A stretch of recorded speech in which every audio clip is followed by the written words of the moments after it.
got the cornfield calm, Midwest tone, but he's spitting facts like a dog with a bone. Lanky frame, fire-haired, eyes on the case, breaking down the game in the darkest place. Sports scores to murder boards.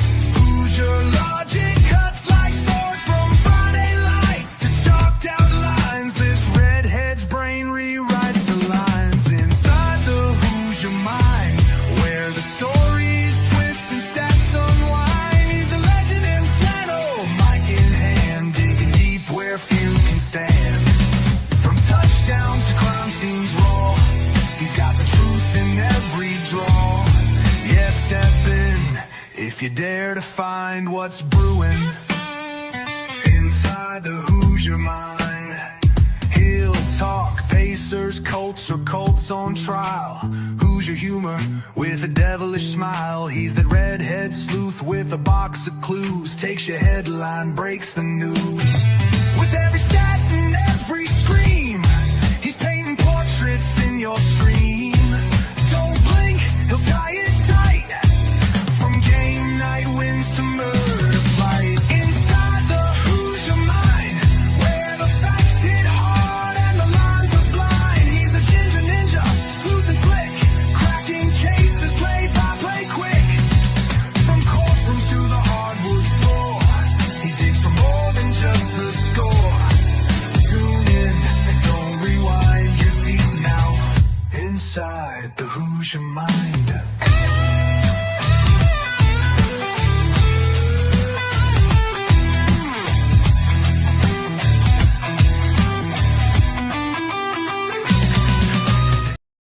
All right, welcome in everyone to Inside the Who's Your Mind, brought to you by Military Broadcast Radio, helping give veterans a voice. Back for another exciting week of college football and the NFL. So many upsets every time. There's always at least one or two upsets that happen that nobody ever expects, and it's kind of the beauty of college football. But there's been a lot of questions that have been raised as a result since then, as far as, who's to blame in certain spots. There's already callings for, people getting fired.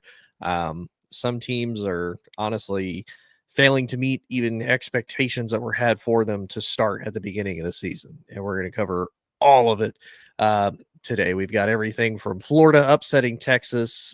Who's to blame as far as Texas goes? Is it Arch? Is it Steve Sarkisian? Is it the O-line? What is it to blame in Austin for Arch's, shortcomings? Then you've got, Florida.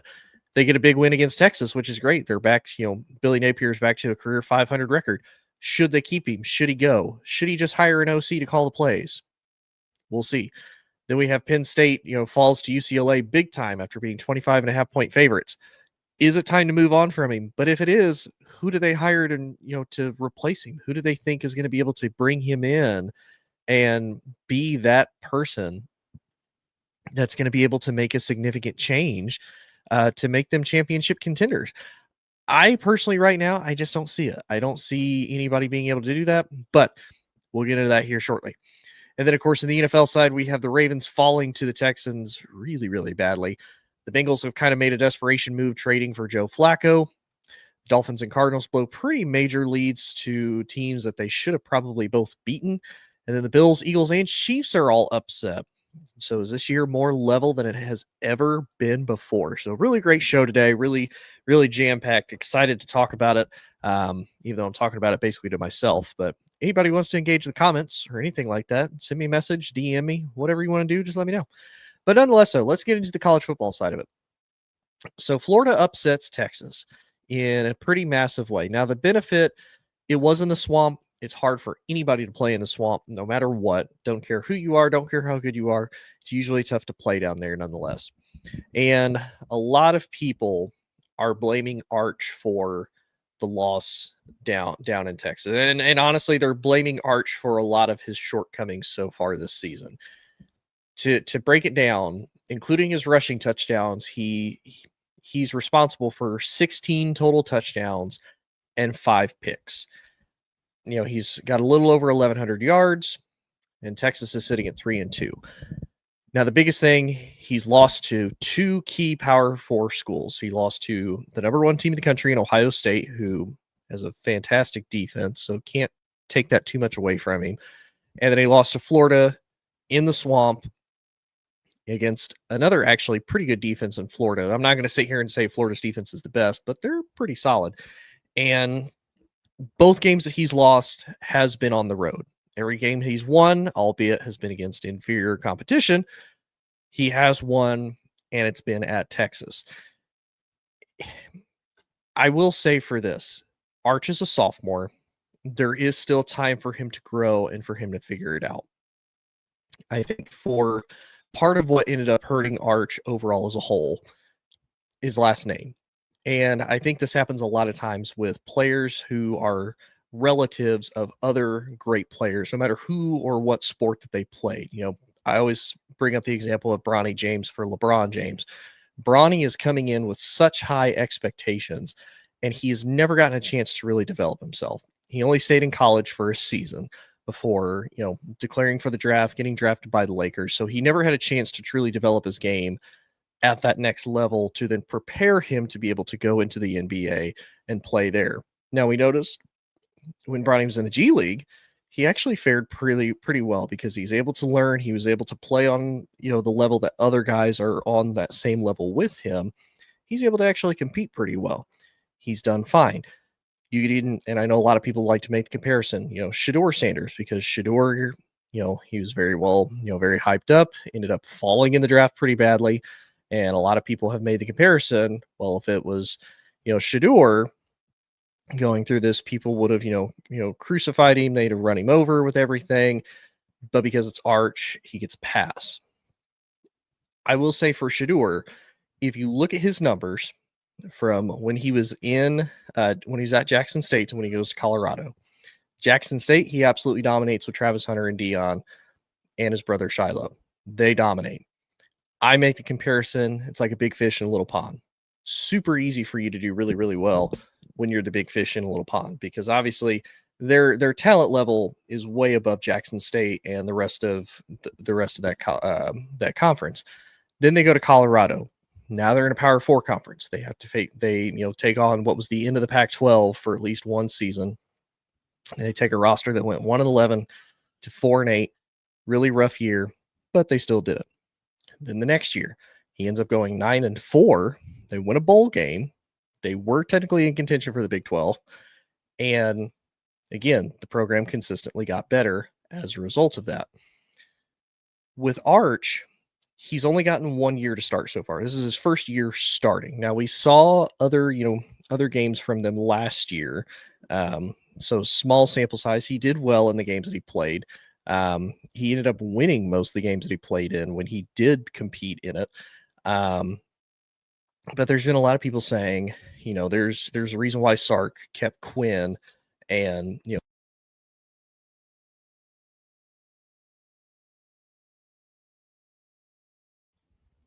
lost my microphone for a second there.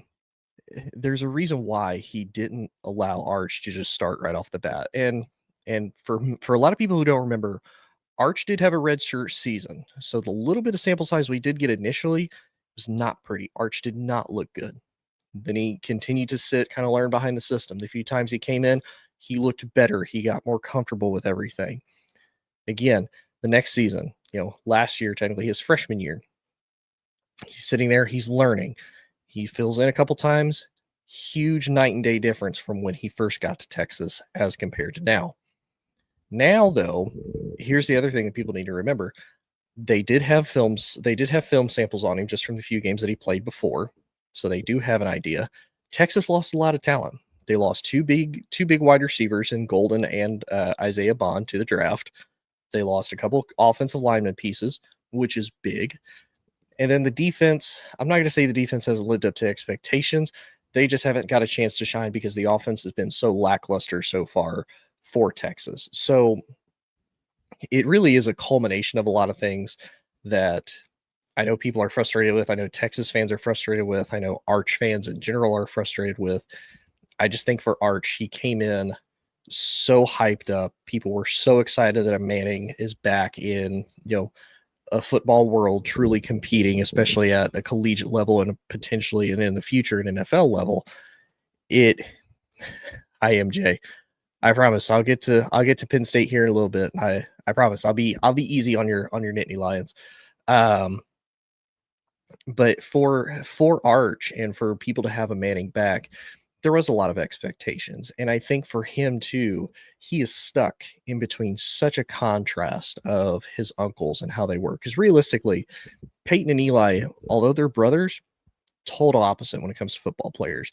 You look at how Peyton was. Peyton was very cerebral. He was very much he practices cadence constantly. He was all about, reading the defense, knowing the offense, knowing the calls, knowing the checkdowns, knowing the audibles, knowing where guys were supposed to be, knowing what their assignments were going to be for both the offense and the defense. Peyton was going to pick you apart schematically and, mentally.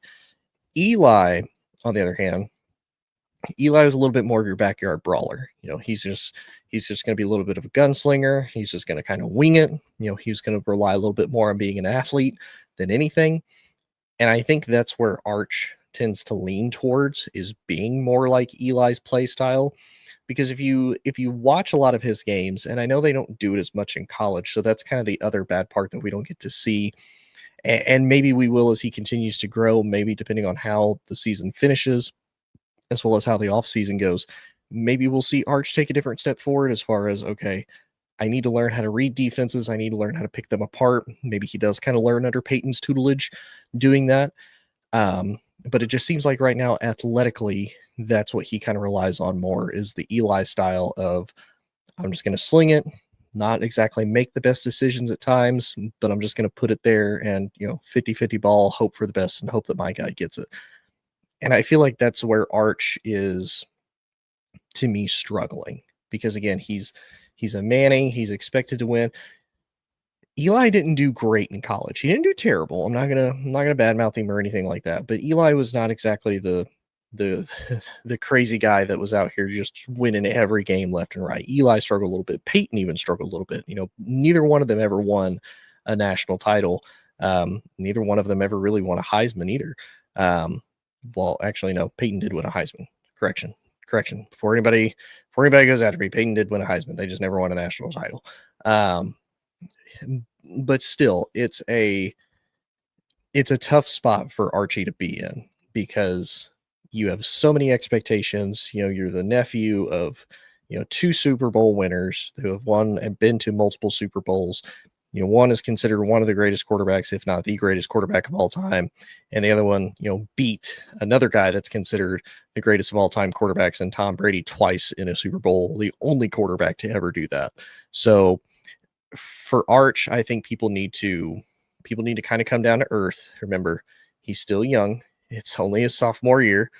Frankie, the Patriots, baby, we back. Drake May did look like he was the spawn of Tom Brady Sunday night. Just some of those that throw on the run and he completes it. I'm like, that. No, I have not seen a Patriots quarterback do that in a long time. So I'm really actually surprised and kind of happy that Drake May proved me wrong, because I did not have high hopes for Drake May. 100% transparency, did not have a lot of high hopes for Drake May. I'm watching him in college and I'm like, this is the guy everybody's touting about. Okay, now I see it. Didn't see it in college. Now I see it in the pros. But nonetheless, for Arch, though, I think people need to realize he's still a sophomore. He still has 2 more years. I think he'll take full advantage of that. I think between Peyton and Eli, they're probably both going to coach him to probably stay for 2 more years. And I'll say this to kind of end this topic. It's better that he struggles now with Texas before he goes into the league. And here's why I say that, because people are probably going to think, well, why does he need to struggle? He needs to ball out. He does need to ball out, but he needs to ball out on a struggling team. And the reason why I say that, think about how many guys, look at Alabama, Ohio State, LSU, Georgia. Look at all these colleges that have produced great quarterbacks over the years for so long, and they're always just stacked with talent constantly. What happens to those quarterbacks when they get drafted, in the first 5 picks? Usually the first 5 picks are teams that are really, really bad. Cleveland, Jacksonville, the Jets, all teams that are dysfunctional and really bad franchises. As it stands right now, the Jets have the number 1 overall pick. I highly doubt Arch comes out in the draft this year. But nonetheless, whoever the quarterback is that potentially is going to go there, he's going to struggle. There's not a lot of bright spots there. And you can say that for any team that has a top 10 pick or even a top 5 pick, honestly. Top 10, not as bad. You can just have a bad year. Top 5, you're really bad. And either you just lost your quarterback for the season and you've got potential pieces, or you're just really bad as a whole. You look at Vegas right now. Vegas does have Ashton Genty. They have Brock Bowers. They have Mayer. They have potential. Defense needs a lot of work. The offensive line needs a lot of work. The offensive line needs a lot of work. And they need a legitimate wide receiver to throw to. They need a true number one wide receiver other than Brock Bowers to throw to, even though Brock Bowers is technically just the tight end. And if you're Arch and you ball out at Texas because you have all these first round talent prospects all the way around you, that's great that you balled out. But then when you go into the NFL, you don't have that talent around you anymore. You're going to struggle. And I think for a lot of the guys, you look at Bryce Young. Bryce Young really didn't have to struggle at Alabama because he was set. You look at Mac Jones. Mac Jones didn't have to struggle because he was set. Now you look at Mac Jones. He does have some pieces around him, and he does have a good offensive coordinator and play caller in Kyle Shanahan, and he had it in Josh McDaniels as well. You're starting to see, okay, now I can figure it out. Now I can make better plays. I think that will be Arch. No matter what happens this season, no matter what kind of happens the rest of his college career, it's better that he struggles now, because when he goes in the NFL, if he has to go to a team that is just an absolute dumpster fire, maybe it's New Orleans, maybe it's the Jets, maybe it's another team, maybe it's the Raiders. I mean, the Raiders are probably looking for a quarterback because Geno's not going to be there forever. He's going to have to know how to struggle and how to make things work in order to be a great quarterback. And again, we don't see that a lot of times out of some of these guys when they go to some of these places. You look at Cam Ward struggling because Tennessee's a dumpster fire. So, and the only place he really ever had to struggle is Washington State. And if you look at Cam, he's making plays, he's trying, just doesn't have really a team around him. So just keep that in mind. It's better he struggles now. That way he is great when it comes time to the pros. Now, on the other side of the Texas-Florida game, you have Florida. Now, a lot of Florida fans have been so divided on what to do with Billy Napier. I know Florida fans that want to keep Billy because he is a great recruiter. They want to keep him. They just tell him, stop calling the offensive plays, hire an offensive coordinator, stop calling plays. Other than that, you're fine. There's other people, just get rid of him, just fire him as a whole. And I can see both sides. I will say he is a great recruiter. They have one of the top recruiting classes, I think one of the top recruiting and one of the top transfer classes over the next couple of years. They're like top 5 in both because of his ability to recruit and obviously his ability to attract players in the transfer portal. And I think for Florida fans, what makes them also so conflicted is you look at last year. They struggled last year, but then they go on like a 6-game win streak to end the year. They beat LSU. They beat Ole Miss. They beat Florida State. They beat Tulane. They beat some fairly decent teams last year, even teams that were ranked. And you look at DJ Lagway, and you're like, oh wow, this kid might be the next guy, especially because last year was his freshman year. People expected him to take the next step forward, and it seems like he's regressed a little bit. And I think for Florida fans, when you see him win against a ranked LSU team last year that had pretty good talent, when you see him win against an Ole Miss team that was really talented, that had the hiccup against Kentucky but ended up beating Georgia, and then they beat Ole Miss, you look at that and you're like, man, this guy can coach pretty well. And then he comes into this season, They lose in an upset to USF, which is surprising. You kind of noticed a little bit of the clock management, mismanagement more than anything on Billy Napier's side. Frustrating for a lot of Florida fans. Then they lose to Miami pretty badly. They lose to LSU pretty badly. But then they rebound and they beat Texas. Completely knocked Texas out of the top 25 even. They beat Texas so badly. And he's 22-22 overall. Here's where I think it's difficult is for some head coaches to admit that they're wrong.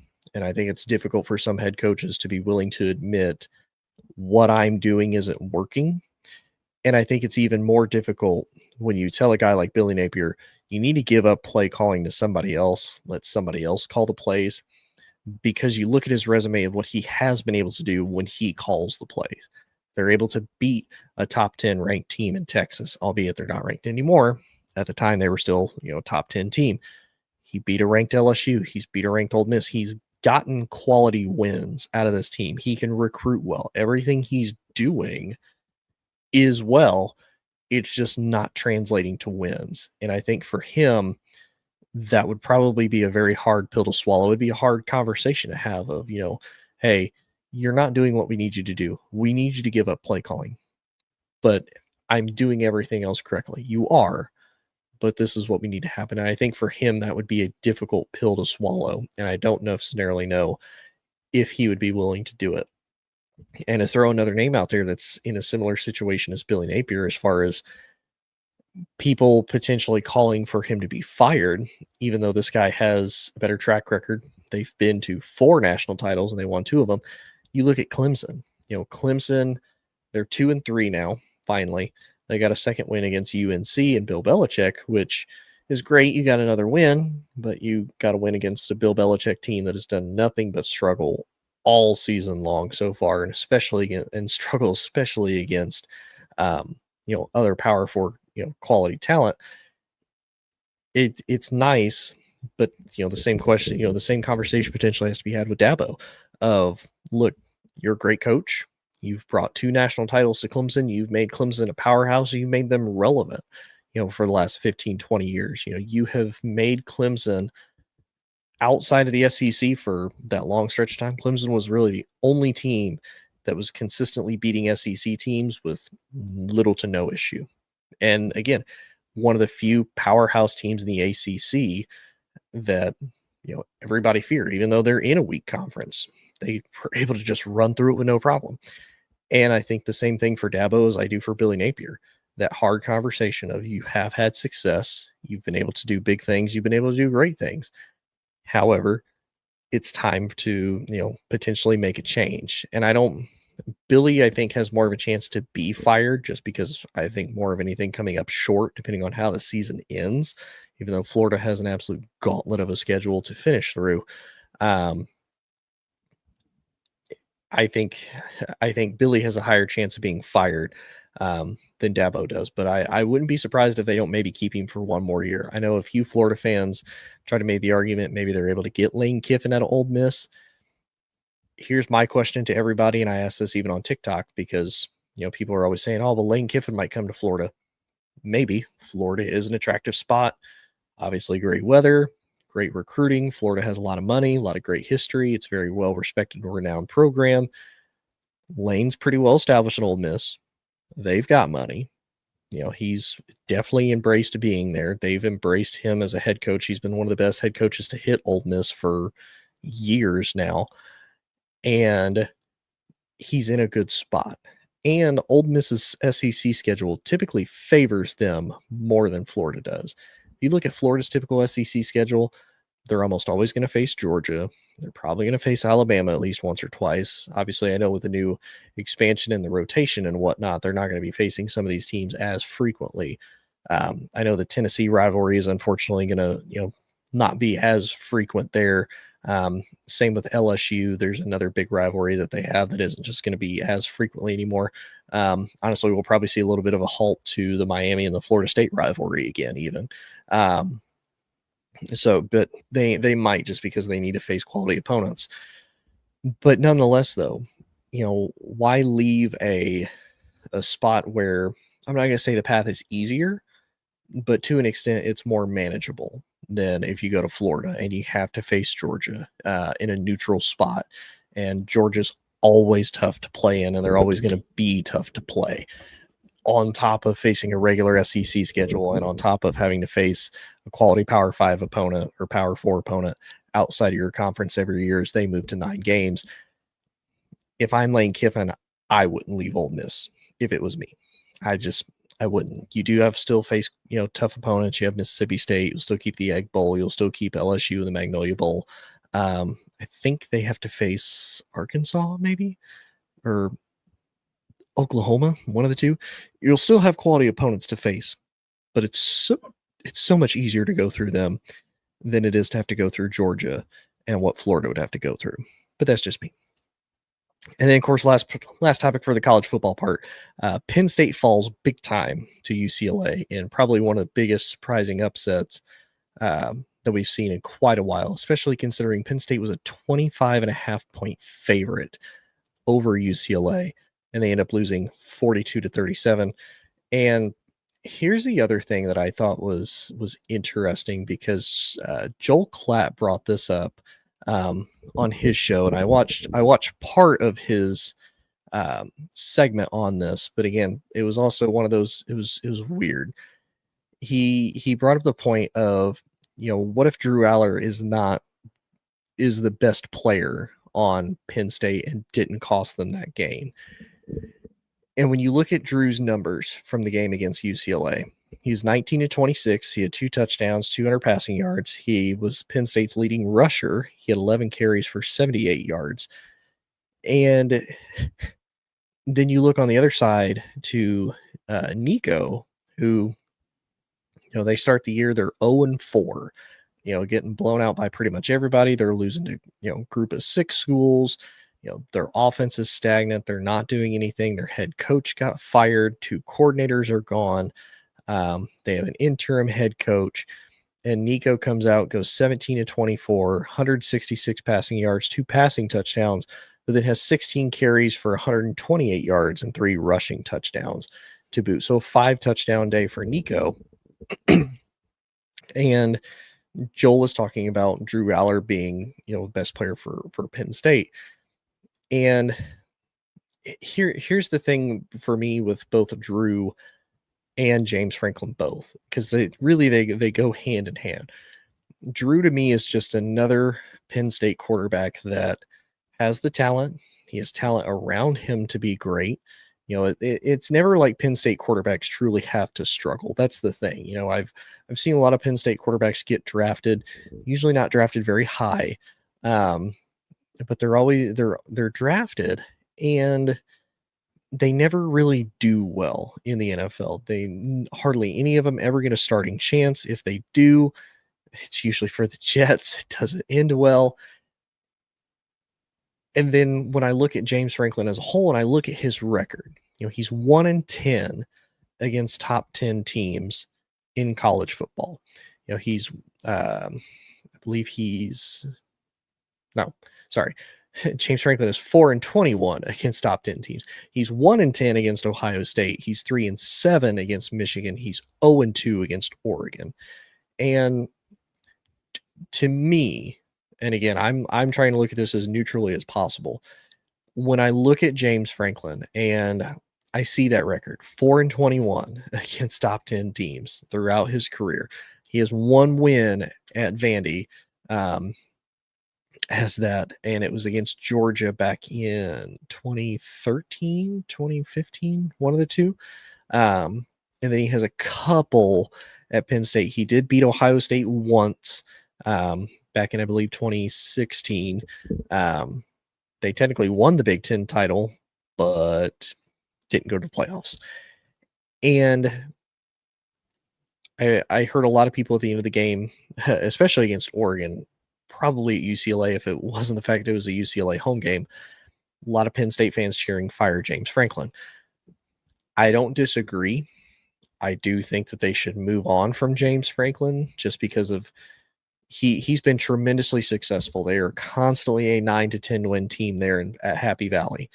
He's nothing short of great there, but he's not taking them to the next level. And I asked this question even before the season started. I asked this question long before the losses of when is it time to make the move off of James Franklin?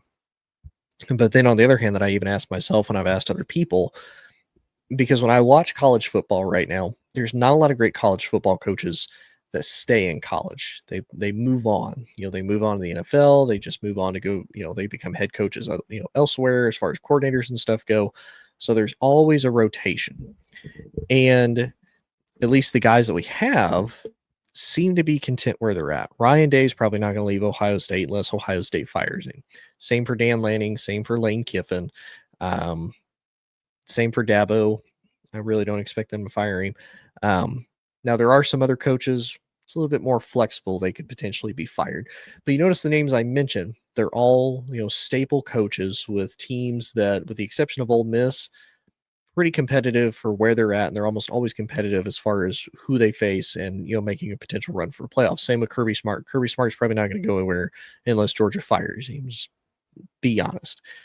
And for James Franklin, you're almost always good. Up until the 12-team playoff format, you almost always missed the playoffs. You've beat Ohio State once. You can't get over that boogeyman. You've only beat Michigan 3 times out of 10. It's hard for you to get over the Michigan hump. And now you're 0-2 against Oregon, both in the Big Ten Championship and then the 2 weeks ago, even at home at Happy Valley in a whiteout game, you're 0-2 against the Ducks. It's hard to keep a guy because you do great up until you got to at least be competitive and be great. And then you fall short every single time. And it's sad. But again, my biggest rhetorical question, even to my own, who do they hire? Who do they bring in? Who do they think they could get? Because you're probably not going to pull any of the guys that I mentioned before. You're probably not going to pull them away from any of their programs. You're probably not going to pull Kirby away from Georgia. Georgia's going to throw the bag at him to keep him. Probably not going to pull Dabo away from Clemson. They're going to throw the bag at him to keep him. Ryan Day's obviously not going anywhere. Ohio State, definitely not to go to Penn State. You're not pulling Dan Lanning away from Oregon because same thing. The Phil Knight will probably personally buy him whatever he wants in the world. And same with Lane. You're not pulling Lane at Ole Miss to go to Penn State to have to compete against in Oregon, to have to compete against an Ohio State. You're just not going to do it. So I do think it's time to move on from James Franklin. I just don't really know if there's anything that would truly be able to, I don't know if there's anybody that would truly be able to make the difference for him and for Penn State to get them over the hump. I don't even know if a coordinator. I mean, I know they brought Jim Knowles in on the defensive side, but honestly, it seems like defense has regressed a little bit because, I mean, Oregon was able to drop 30 on them. Obviously, UCLA dropped 42. And then the other teams they face, Villanova, Nevada, nothing really too crazy. Like, oh my goodness, look at Penn State's defense. You're not exactly facing the top quality teams as far as that goes. I got Vito, first time viewer. Appreciate you tuning in, Vito. I appreciate that. What are your thoughts on Michigan? That's a team I root for, but I am biased very much so. I don't have anything against Michigan. I do think the future in Michigan is bright. I like Bryce Underwood. I'm an LSU guy, so you guys technically stole our quarterback. But we use that money to fill other holes in the transfer portal. I think Michigan's solid. I do think Michigan is going to kind of have to get back into a little bit of a rebuild mode. They lost out on a really top offensive line for a long time, but they're still there. The quality's still there. I think having Haynes in the backfield helps tremendously for their run game because that's something that they've missed. They had Blake Corum and Donovan Edwards for so long. They were so used to having a big offensive line, running the ball whenever they need to, and a dominant defense. I think the defense is still pretty solid. I think Wink Martindale's finally come back into his groove being the defensive coordinator there. So I think Michigan's going to be pretty decent this year. I haven't looked at their schedule. Their schedule should be pretty favorable. So I think the chance for them to go back into the playoffs is there. Actually, I will look real quick to see Michigan's schedule because I can't remember if Michigan has to face Oregon this year or not. Here's Michigan. And so Michigan does have a pretty favorable schedule. They have to go to USC, they host Washington, they go to Michigan State, Purdue, Northwestern, Maryland, and Ohio State. They might be able to make the playoffs again, like full transparency. They might be able to, make an argument that they could probably be one of the 12 teams that makes it into the playoffs for sure. So I appreciate that video. Appreciate you tuning in. Hope you're liking the conversation. Feel free to shoot me any other questions that you potentially got. I'm more than happy to have some banter back and forth. But let's move on from college to the NFL real quick. A little bit of surprises in the NFL. I think the NFL this year has kind of tapered off a little bit more than what it has before. I know we've seen a lot of tapering off in college because we have NIL, we have talent and recruits able to be spread out a lot more. So you have teams that are able to make bigger impacts now than once they have before. I feel like the NFL, kind of the same thing. It started to temper out. Injuries have definitely started to rear their ugly head throughout the league, and that's part of the Ravens' issue right now. The Ravens fall pretty badly to the Texans without Lamar Jackson, with Cooper Rush as the starter. Just an all-out, really, really ugly game. Texans win 44-10 to win their second game on the season. CJ Stroud looked like CJ Stroud of old. He was 23-27, 244 yards, and 4 touchdown passes to boot.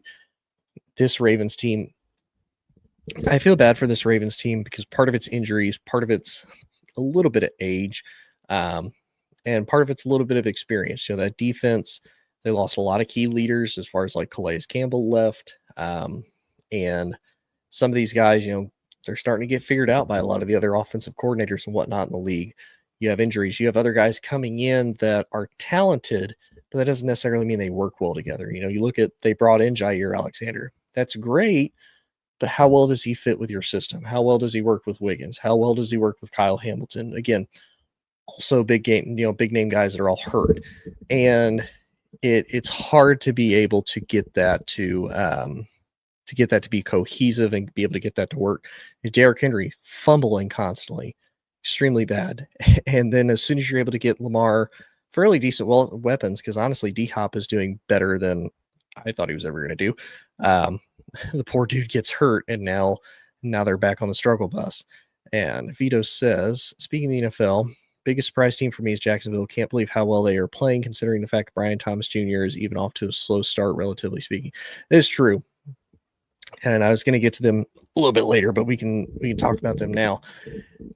Jacksonville is a surprise, and I think that has more to do with the head coach and Liam Cohen and his ability to, I think, really calm the storm and really lead the ship, at least just down a straight and narrow path.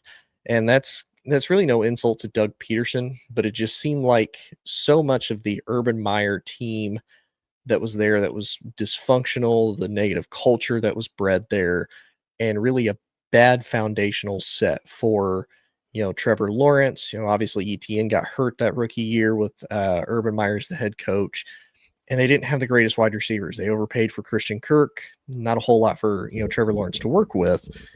Now you fast forward, Trevor did finally get somewhat of a decent foundation then in Doug Peterson to kind of learn from, really get to grow and learn. Now you have a guy that, all honesty, did wonders for Baker Mayfield as an offensive coordinator, comes in, kind of realizes the same situation. Because if you look at Trevor and you look at Baker, offensive coordinators changing constantly, not the best franchises, very disorganized, very dysfunctional. The Jaguars had a couple instances where, they were, they even made the playoffs at one point and upset the Chargers. So there's potential there, but it just seemed like they always got in their own way. It seemed like injuries really bugged them, and it just seemed like they, again, would just make really dumb decisions. Liam comes in. He's been a part of the Bucs for a while. He's seen what a successful organization can look like. He's found a quarterback that I think, honestly, Trevor was starting to doubt himself, just kind of like Baker Mayfield was. You have a guy come in. Let's see what you got. Now they have weapons. They have Brian Thomas Jr. They have Travis Hunter. ETN is still fairly solid. I think the offensive line might need a little bit of work still, and the defense is still a little suspect. But I mean, for the fact that the Jags stayed toe-to-toe with the Chiefs, albeit the Chiefs are in kind of a down year, but we've seen that happen a lot where they start off a little bit slow, then they end up picking it up ultimately. But for him to, especially on the last play where he falls again, gets back up, and is able to run and dive into the end zone for the game-winning touchdown, that's impressive for Jacksonville. I think the future should be pretty bright there. I think with Liam Cohen there, the biggest question for Jacksonville, the biggest question for both of them is, what will long-term success look like? Because it's great in the moment, because winning short-term fixes everything. What does it look like across long-term? Like you said, Vito, Brian Thomas Jr., a little bit of a slow start. And I think a lot of that's just due to the fact of rookies kind of have this beautiful thing of when they come into the league, nobody really knows what to expect. Even Brian Thomas Jr. being at LSU, they had a ton of film on him in college. Doesn't always translate well to the NFL, because what do you look like in an NFL system? What do you look like against guys that are supposed to be quote, the next step above you. What do you look like compared to them? And he kind of had the advantage of, nobody has a lot of film on me. Nobody's going to really know what to expect. And he took advantage of that and did it beautifully. I think as the season kind of gets comfortable, as he gets a little bit more comfortable, there's still got to be some chemistry that gets developed there. Obviously, a lot of the coverages and a lot of the attention is going to be to Brian Thomas Jr. because I don't think teams are as worried about Travis Hunter yet because, again, they haven't seen him make that big offensive standing and that big offensive outing yet to really establish himself as a top wide receiver. So they're probably going to be, covering BTJ, double covering him in the meantime. So I think the future is still bright for Jacksonville nonetheless, though. I'm excited to see what they look like. I'm just hoping the long-term success stays there, nonetheless, though. And then Bengals make a little bit of a desperation move earlier today. They traded the Browns 2 picks for Joe Flacco to hopefully salvage their season. Jake Browning has been their backup quarterback for a while. He did better last year. He's really struggled this year so far. Now, again, Bengals O-line needs a lot of work. The defense needs a lot of work. The defense already needed a lot of work even when Joe Burrow was the quarterback for the Bengals. But the defense still needs a lot of work, and not having an offense that can move the ball doesn't exactly help that Bengals defense either. So they kind of make a Hail Mary swing. They get Joe Flacco to at least get, decent experience from a guy that started. And honestly, he made miracles work for Cleveland, just a couple of years ago as far as getting him into the playoffs. And he's been in a couple systems with some solid weapons, and he's done okay. I think if Joe goes to Cincinnati, he'll have Jamar Chase. He's got T. Higgins. He's got Mike Gesicki. He's got Noah Fant. Again, I do think Cincinnati needs to invest a little bit more in the offensive line. I do think they need to do something about the run game. I like Chase Brown. I don't necessarily think Chase Brown is truly the guy that's going to get Cincinnati over the hump, but I think Joe could at least put them in a better spot and at least make things more competitive for them as the season goes down the line. I don't necessarily know if he's going to be able to save them. He saved the Browns at one point. I don't know if he'll be able to save Cincy, but we'll see as the season goes on. It was just one of those I saw that, and I'm like, you traded for a 41-year-old quarterback, huh? Like that's the veteran you go after. Interesting. But nonetheless, though, we'll kind of see how it goes. I would almost, now that I think about it, and again, people let me know what you think in the comments because I think it would have been interesting. But the more I think about it, people would probably ridicule me for it. But just to see, what if you call over here to Indianapolis and see what the Colts would offer you for Anthony Richardson? Just see. Just see what it would take to maybe pull AR away from the Colts, because it seems like his time here is done, barring an injury to Daniel Jones, potentially after filling in. I think Anthony Richardson's time is done. So if you're the Bengals, why not see if you can trade a couple picks, see if you can get Anthony Richardson, and just have him as a 1-year rental deal. I mean, Joe Burrow's hurt. Jake Browning's obviously not your guy. How much worse can your season truly get if you go and get a young quarterback that maybe needs a new fresh start? You have Zach Taylor, who's an offensive guy, and you give AR, honestly, kind of the perfect weapon combination. AR likes to throw it deep. He'll hit him right in the numbers if it's a 70-yard pass. Yeah. See if you can make it happen. See if him and Jamar Chase can maybe get a connection. See if him and T. Higgins can get a connection. Again, your season's already starting to go down the toilet. Why not try? Just to see for giggles. Would never ever hurt. Terry, I appreciate you tuning in, ma'am. I am so sorry about your Dolphins falling to the Panthers. I was really surprised. I did not think it was ever going to happen. I was like, oh no, they got this. They're up like 17-0. And I'm like, oh my goodness, they lost. I am really, really shocked. I would love to hear your thoughts, ma'am, on if you would like a new head coach down in Miami or not, because I heard a lot of inklings of that prior to them finally getting the win against the Jets, that there's some Dolphins fans that are a little uneasy and may want Coach Mike McDaniel fired because of such a poor start to the season. Both with Tua, obviously they unfortunately lost Tyreek Hill, but you still got Jalen Waddle. There's still talent there. There's still potential. But I want your thoughts, man, because I know you are a diehard Dolphins fan and love to hear your thoughts on if you want to keep Mike McDaniel or not. Speaking of the Dolphins and the Cardinals, both ended up blowing a lead that ended up ultimately costing them games. Now I don't know what happened with the Dolphins because the Dolphins pretty much had everybody. Tua was still in the game as far as I knew. Now the Cardinals losing, that's the most surprising. But in their defense, they did end up ultimately losing Kyler Murray for part of that game as far as concussion protocol goes, which is kind of disappointing and more surprising than anything. Connor, appreciate you tuning in. I appreciate you. Do you think Tyreek Hill plays again? And if so, is it for the Dolphins?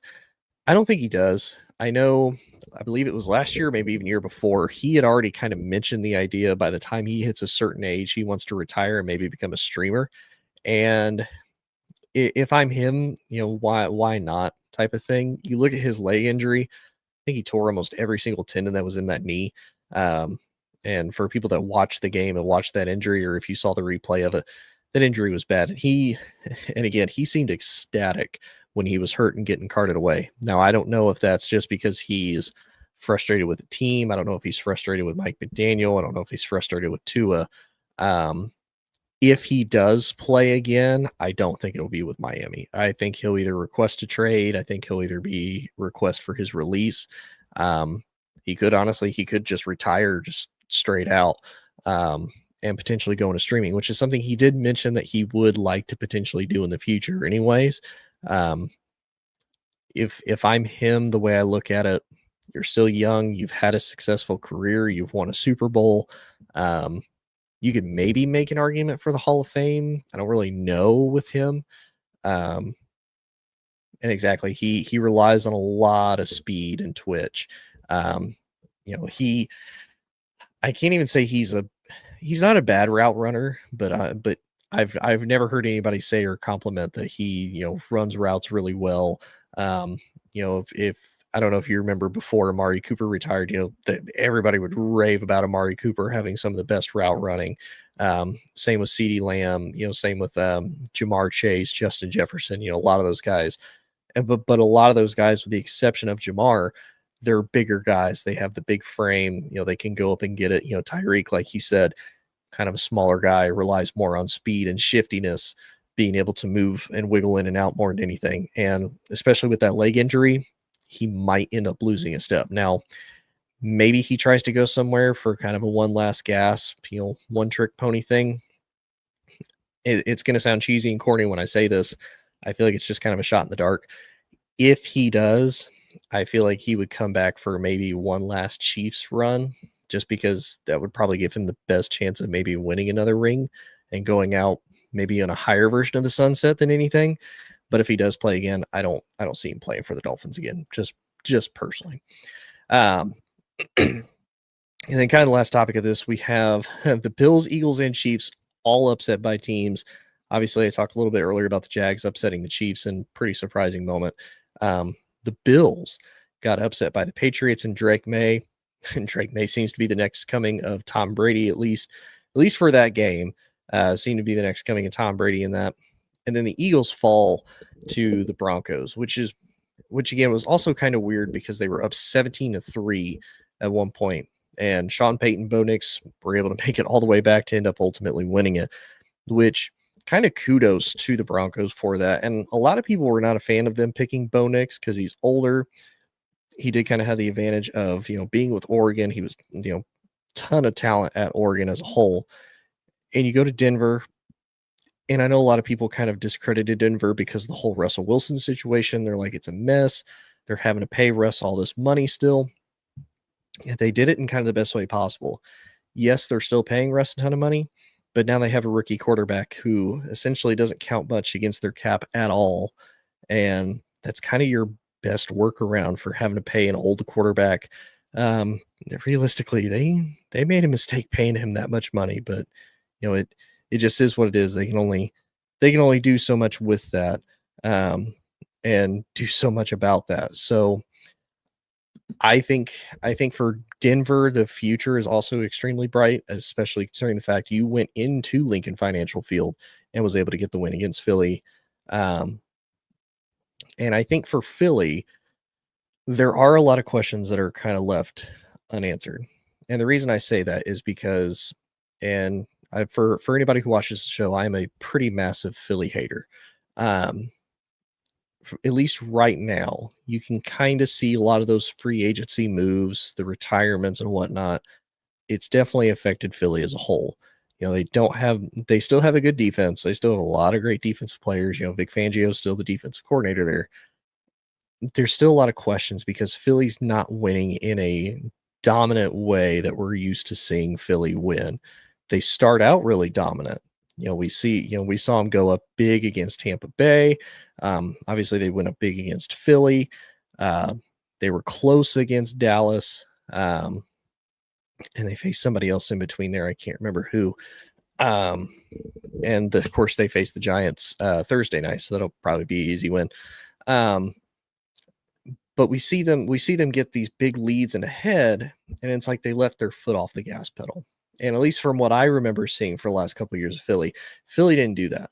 That is not something that Philly typically does. Philly does not usually let up off the gas pedal once they get ahead on somebody, and it seems like Philly has been doing that a lot more here of lately. Obviously, Saquon has not been able to run the ball as well as he did. I will give credit to Saquon. It kind of sucks that he didn't want to break the record. They didn't let him break the record on top of it because he's trying to be a good veteran, trying to be a good leader, letting the younger guys get their snaps, get their carries, get their experience, which is great. However, there is a good point. He may not ever reach that potential or reach that point again of being able to potentially break that record, which kind of sucks. And then, of course, you still always have the AJ Brown drama of wanting more targets. And realistically, the bad part when they faced the Rams, as soon as they started throwing AJ Brown the ball, it was a totally different ball game. Philly was able to actually make the comeback, which is kind of the reverse because that was the first time we've seen them be down and then have to make the comeback all the way back to ultimately end up winning the game. And especially that defense being able to get 2 blocked field goals, one of them returned for a touchdown. So for Philly, I still have a lot of questions though. What is this team going to look like down the road? Now they have their first loss. How does the team rebound? Because we've seen Philly teams in the past kind of be this way. The last time we saw them go on a really big win streak like what they had, they got that first loss. I think they lost like 5 out of their last 6 games or like 6 out of their last 7 games that they had. It was bad. And then they ultimately end up getting bounced out of the playoffs. I don't necessarily think that may happen again. I do maybe think that there might be some more struggles down the road. I think the benefit for Philly is Philly's schedule is actually pretty easy. They face the Giants twice in the next 3 weeks. They have Minnesota in between there. That might be a little bit of a trick game, but they do have the advantage. They have to face their old quarterback in Carson Wentz. Then they go to Green Bay, which will be tough. They host Detroit. Now, at least the benefit, they host Detroit in that one. Then they have to go to Dallas, which Dallas gave them a big run for their money. At least the first time that they saw them, they ended up winning 24-20. Then they host the Bears. That should be easy. Now they go to the Chargers. Chargers have been tough in their own right, especially with that run game. Then they host the Raiders. Should be easy. Then Commanders twice with the Bills in between there to end the season. And the Commanders gave them the biggest run for their money last year, as far as they were 1-1 in the regular season. Then they ultimately ended up getting the big win against them in the NFC Championship. So this Philly has a chance to end the year pretty well. I mean, they still have some good quality wins that could be in there in the meantime, but they do have a bit of a tough schedule ahead of them. And it'll be interesting to see how they go because they've been winning, but they haven't been winning in the usual dominant Philly way that we've been used to seeing, at least over the last couple of years. And it may just be a Super Bowl hangover. It's probably because of the fact they lost a lot of talent to free agency and retirement and whatnot. So that happens. It just is what it is. I do still think that they're a team that is going to be hard to face. I do think that they're still going to go back to the playoffs again, unfortunately. But nonetheless, though, it'll be interesting to see how Philly ultimately ends up doing and ultimately ends up finishing the season. But appreciate everybody tuning in. I really do. Big shout out to Vito and Connor, both of you new over on YouTube. Appreciate it. Hope you guys enjoyed it. If you do, please let me know. Like, share, subscribe, whatever you want to do. Completely up to you. I appreciate all the engagement that I get. Really do. I just love talking sports more than anything. It's a blast. Appreciate Terry, Frankie, and MJ all tuning in. Appreciate everybody tuning in to my show as well as MBR. Military Broadcast Radio is great. They help give veterans a voice. For a lot of veterans, they have a lot of cool stories to tell. And if you ever want a cool story or somebody just cool to talk to, definitely reach out to a veteran. We have so many fun, goofy stories, but also solid life advice too at the same time. It's absolutely great to see all these people and get to work with them because they're awesome. They have great shows of their own. They get to meet and interview other great people that are veterans, business owners, etc. So absolutely love it. Please, if you do, there's a little QR code right above me that you can scan to learn more about MBR.